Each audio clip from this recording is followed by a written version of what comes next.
Avez-vous un message à faire passer au commissaire-priseur? Écoutez, je crois que c'est un message de confiance réciproque. Moi, j'ai parfaitement et pleinement confiance dans l'action du CIMEV. C'est un syndicat professionnel. Il représente les intérêts d'une profession. Je préside une autorité de régulation. C'est pas tout à fait la même chose. Et je pense que nous devons avoir un dialogue très ouvert qui aborde l'ensemble des problèmes. Et pour ce qui me concerne, sachez que je ne ressens pas de mon côté une quelconque acrimonie, si je peux employer cette expression, dans nos rapports professionnels. Je les crois au contraire très constructifs. Il est normal qu'il y ait des sujets qui ne soient pas perçus de la même manière parce que nos fonctions ne sont pas les mêmes. Mais en tout cas, j'ai toujours eu confiance dans la représentativité syndicale et donc dans des organismes tels comme le CIMEV. Nous n'intervenons pas dans la nature sans connaître les préoccupations. Je constate que ces préoccupations depuis quelques mois croissent et à juste titre sous divers facteurs, donc la crise économique, l'impact de la loi Macron, toutes ces questions-là, il faut qu'on y travaille et que l'on puisse apporter des réponses. Une première réponse, et le secrétaire général du Conseil, je lui avais demandé d'être présent au CIMEV, moi-même n'ayant pas pu intervenir dans la première partie vu mon emploi du temps au Conseil d'État. Je crois qu'il a été très clair sur la baisse des cotisations. Nous sommes parfaitement conscients des difficultés, donc de ce point de vue-là. Nous-mêmes, nous maîtrisons nos dépenses, mais au-delà de cet aspect, je suis surtout très attentive aux préoccupations actuelles des études classiques, si je puis employer cette expression d'études qui n'est plus tout à fait adaptée à la loi nouvelle, des études classiques mi-volontaires, mi-judiciaires, en particulier celles de la province. Donc je crois qu'il faut véritablement veiller de près, dans le contexte actuel, qu'elles puissent assumer pleinement leur rôle, parce que je crois qu'il est impensable, compte tenu de la physionomie du marché français, qu'il n'y ait pas ce maillage territorial de l'ensemble des commissaires-priseurs sur toute la France. Il ne faut pas qu'il y ait et que le marché devienne un marché où il y ait 2-3 phares et pour le reste un vide en ce qui concerne le domaine culturel en général et le domaine du marché de l'art en particulier. Donc je suis très attentive sur ce point. Vous me permettrez de prendre, dans la limite du devoir de réserve qui est le mien dans ma profession, mais ma casquette de conseiller d'État. Voilà, puisque c'est ma profession. Bon. Il se trouve que j'ai rapporté cette partie de la loi Macron, touchant les ventes judiciaires, disons que je connais un petit peu l'orientation qui est celle du gouvernement. Alors que les choses soient très claires, nous n'avons pas le texte définitif puisque vous savez que c'est une habilitation et qu'on ne pourra véritablement donner un avis pertinent que lorsqu'on aura l'ensemble des articles composant cette ordonnance qui sera d'ailleurs examinée dans la section de l'intérieur à laquelle j'appartiens. Donc je suis cela de près. C'est un texte qui concerne exclusivement au plan juridique les ventes judiciaires. Voilà.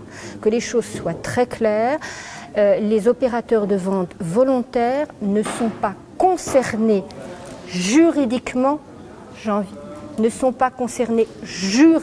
c'est-à-dire qu'il n'y aura pas, et notamment vis-à-vis de professions comme celle par exemple d'huissier de justice, puisqu'elle est impactée par la réforme, il n'y aura pas un nouveau concurrents qui seraient sur le marché à côté des opérateurs de vente volontaire.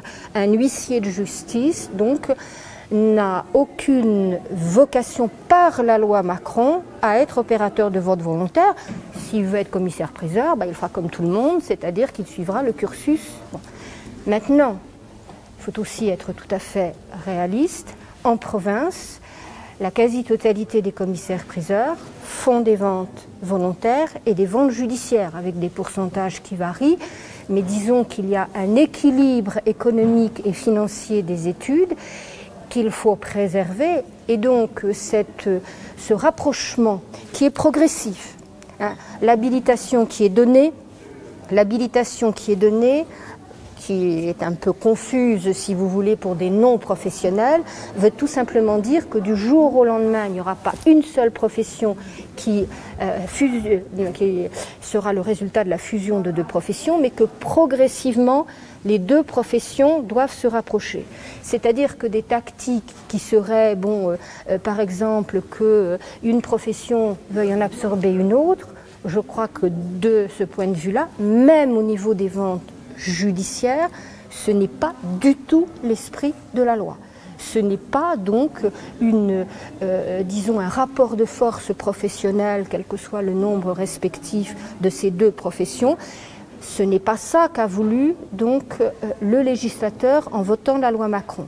Il a voulu un rapprochement de deux professions qu'il a considérées comme faisant des choses pouvant être communes, bon, à certains donc rapprochement d'activités, et que ce rapprochement d'activités devait à terme, dans un délai qui n'est pas précisé par la loi, aboutir à la création d'une autre profession. Alors ça veut dire très concrètement parlant que premièrement les opérateurs de vente volontaire ne peuvent pas voir une quelconque modification de leur réglementation à travers l'ordonnance qui doit être prise en application de la loi Macron. Et deuxièmement, le texte, mais nous attendons de voir ce qu'il y a dedans, ne peut pas donc être bâti autour d'une profession qui en englobe une autre. Aucune des deux professions, et pas davantage celle d'huissier de justice, n'a à gagner en n'essayant pas de trouver des stratégies communes et en se bornant purement et simplement à vouloir donc du jour au lendemain faire exactement ce que faisaient les commissaires-priseurs judiciaires. Je crois que donc c'est un mariage qui est difficile. Vous savez, il y a des mariages qui au début sont des mariages de raison, qui finissent quelquefois par être des mariages heureux. Je n'en espère pas tant, mais au moins donc il faut éviter les frictions et il faut éviter d'avoir des positionnements donc notamment au niveau compte tenu du nombre respectif des professionnels, des positionnements de force. Personne n'y gagnera. Je crois concrètement parlant que jamais nous n'avons eu autant de bouleversements cumulés à l'heure actuelle. Je crois que nous sommes dans une situation qui est totalement nouvelle, à tous les points de vue. Elle est nouvelle avec l'internationalisation, elle est nouvelle avec la financiarisation, elle est nouvelle avec l'usage de l'Internet, cette situation, elle est nouvelle avec le marché non régulé sur le net qui, fait des concurrences donc qui peuvent être très, très dures pour la profession, nous en avons bien confiance. Elle est nouvelle dans les goûts qui se modifient totalement. Les ventes traditionnelles, avec un inventaire notarié, etc. Vous savez très bien que, de ce point de vue-là, les choses ont évolué. Donc la seule chose que je puis dire, c'est que le tournant, il est crucial, qu'il doit être pris maintenant et qu'il est fondamentalement important, notamment pour les jeunes commissaires-priseurs, et c'est pour ça que j'insiste, ça sera un thème majeur de la feuille de route du nouveau conseil, la formation, c'est la prise de conscience, de travailler avec en tête l'ensemble de ces éléments.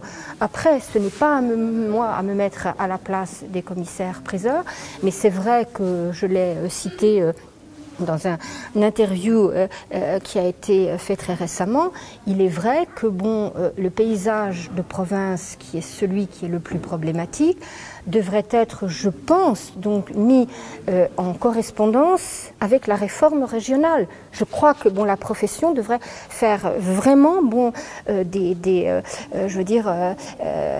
essayer de rechercher quel peut être l'impact positif, négatif des stratégies. Et nous, dans notre rôle, puisque la loi nous assigne un rôle d'observatoire économique, j'ai demandé au service du Conseil d'être beaucoup plus encore précis et affiné dans l'ensemble de l'analyse économique et notamment d'un baromètre, de telle sorte qu'on donne à la profession le maximum d'outils d'information. Vous savez, le rôle du Conseil, il est très simple. Il est il n'est pas résumable à un rôle disciplinaire. On le met toujours en avant. Je crois que bon, quand on a 10 décisions disciplinaires pour des faits graves, 10 décisions sur le nombre des ventes, c'est pas notre rôle prioritaire. Ce n'est pas notre rôle prioritaire. Nous l'avons de par la loi, nous l'assumons absolument pleinement. Notre rôle prioritaire, il est premièrement d'essayer d'analyser l'évolution du marché parce que la profession doit avoir suffisamment d'informations pour prendre le bon tournant comme toutes les autres professions. Ça, c'est la première chose. Et le troisième rôle qui est absolument fondamental, c'est que nous sommes une intermédiation entre la profession qui n'a plus d'organes représentatifs institutionnels, il n'y a plus de chambre nationale, et les pouvoirs publics. Donc moi, je ne porte vraiment aucune appréciation. La loi nouvelle, elle est différente. Et donc, puisqu'il n'y a plus d'intermédiation, puisqu'il n'y a plus de représentation nationale, nous jouons, et c'est le troisième rôle important, un rôle d'intermédiation, à savoir quelles sont les préoccupations de la profession, que l'on fait remonter au ministère de la Justice. Nous l'avons fait pour les cotisations. Et au-delà du ministère de la Justice, l'ensemble des départements et des administrations, donc départements ministériels et administrations concernées, quelles sont les préoccupations, quel message faire passer. Donc j'ai été contactée par l'UNESCO il y a un mois pour mettre sur notre site un message sur le pillage des biens culturels en tant qu'organisme d'information. Donc vous voyez, c'est là notre rôle. Observons, informons et, encore une fois, cherchons des solutions qui sont susceptibles de permettre à la profession de maintenir cette vente aux enchères avec cette garantie que lui donne la loi qui n'existe dans aucun pays au monde. Vous savez, moi je suis toujours, toute ma vie, j'étais avocat, j'étais magistrat, je suis conseiller d'État, la prévention c'est ce qu'il y a de mieux. Il faut intervenir en amont. Toute sanction est un échec, ça veut dire qu'on n'a pas réussi dans la prévention. Mais pour prévenir, il faut savoir. Donc nous, c'est connaître et faire appliquer. Je voudrais qu'on comprenne que le marché des enchères et le faire comprendre à l'ensemble de la population, c'est vraiment un marché qui est absolument extraordinaire en termes de potentialité. Vous savez, quand vous entrez dans une boutique, il faut que vous vous débrouillez seul pour négocier quelque chose. Lorsque vous êtes face à une vente aux enchères, vous êtes face à des professionnels qualifiés, assistés d'experts qualifiés pour les questions pointues, qui ont des garanties, qui peuvent permettre à chacun de s'exprimer. Et ça, c'est fondamental. Eh bien, à partir du moment où on offre toutes ces garanties, qui n'existent dans aucun autre pays au monde, il faut que ceux qui exercent, ceux qui sont au cœur de ce marché des enchères se servent de cet instrument à titre promotionnel. Je crois que c'est vraiment là le message que je souhaite. Développons les garanties et faisons connaître vraiment toutes les garanties à l'ensemble de la population. On avait fait un sondage à RIS, je ne sais plus, sur la perception des ventes aux enchères dans le public, qui était tout à fait intéressant. Et il était quand même, et dans les gens de population, non, on n'entre pas dans une salle des ventes aux enchères, non, on ne sait pas très bien ce que c'est, c'est pour les riches, grosso modo. Voilà, alors que c'est une technique, et c'est la technique la plus sûre. Et là, nous sommes, autorité de régulation, pour défendre la technique. Et vous êtes là, donc professionnels, pour l'utiliser au mieux. Donc nos préoccupations sont communes.